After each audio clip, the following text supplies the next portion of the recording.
ఈరోజు prawns curry అయితే చేస్తున్నాము. Hi hello welcome back to Priya Navi. మా పాప అయితే ప్రాన్స్ ప్యాకెట్ ఒకటి తీసుకొచ్చి దాన్ని కర్రీ చేయమని చెప్పించింది. ప్రాసెస్ ఏంటో చూద్దాము. సరదాగా బయటకు వెళ్ళినప్పుడు అయితే మూడుకి వెళ్ళినప్పుడు ఈ ప్రాన్స్ ప్యాకెట్ అయితే కనిపించింది అనమాట. ITC master chef medium prawns. ఇది 240 రూపీస్ అయితే పడింది ప్రైస్. నేను తీసుకుంటున్నాము, ఎలా ఉంటుందేమో అని అనుకుంటున్నాను. ప్యాకెట్ ఓపెన్ చేస్తే లోపల ఇలా అయితే ఉండింది. మరి ఈ ప్యాకెట్ కూడా కట్ చేసి ఒక బౌల్లోకి వేసుకొని వాటర్ వేసి ఒక 5 మినిట్స్ అలానే వదిలేసాను. ఆ తర్వాత విడివిడిగా వచ్చేసాయి. ఫ్రాన్స్లో ఉన్న పేగులు అయితే అలానే ఉన్నాయి. అవి క్లీన్ చేద్దామని ఒక చిన్న టూత్ పిల్ ఉంటుంది కదా, ఆ స్టిక్ తీసుకొని ఇలా పొడిచినప్పుడు లోపల నుంచి ఆ పేగు అయితే వచ్చేస్తుంది. అప్పుడు వాటిని తీసి క్లీన్ చేసేయాలి. అలా అన్ని ప్రాన్స్ని అయితే నీట్గా క్లీన్ చేసుకున్నాను. చూడండి, అలా ఉంటుందన్నమాట లోపల బ్లాక్గా.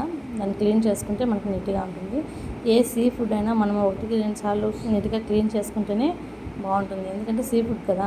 చేసుకున్న ఫ్రాన్స్ అంతా కొద్దిగా పసుపు, ఉప్పు, నిమ్మరసం పిండుకొని బాగా అలా క్లీన్ చేసుకొని మళ్ళీ ఒక 5-6 టైమ్స్ క్లీన్ చేసుకున్నాను.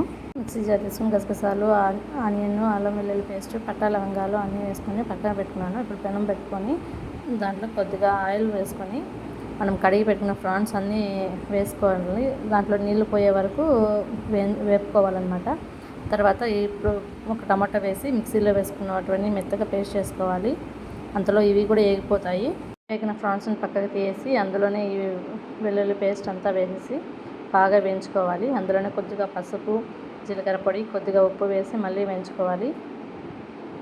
తర్వాత ఈ వేయించుకున్న ప్రాన్స్ని కూడా వేసుకొని బాగా వేగే వరకు కొంచెంసేపు వేయించుకోవాలి. 2 పచ్చిమిరపకాయలు, ధనియాల పొడి, కారపొడి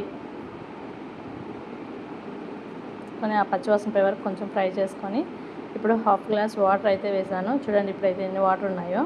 ఇవన్నీ ఎగరికిపోయే వరకు వేయించుకోవాలన్నమాట. ఇలా దగ్గర పడ్డాక కొద్దిగా కొత్తిమీర, పుదీనా ఉంటే వేసుకోండి. అవేం లేకపోతే కొద్దిగా కసూరి మేతి వేసుకొని కొద్దిగా నిమ్మకాయ కూడా, నిమ్మకాయ, నేను హాఫ్ అయితే నిమ్మకాయ పిండుకున్నాను. లాస్ట్లో కొద్దిగా కస్తూరి మేతి వేసుకొని దించేసాను. Prawns curry ready. సూపర్ టేస్ట్గా అయితే ఉండిందండి. ఆ రోజు అయితే వేడి అన్నంలోకి తిన్నాము. చాలా బాగుంది. ఒకసారి మీరు ట్రై చేసి కామెంట్ సెక్షన్లో ఎలా వచ్చిందో కామెంట్ చేయండి. Thank you to all. Please subscribe my channel.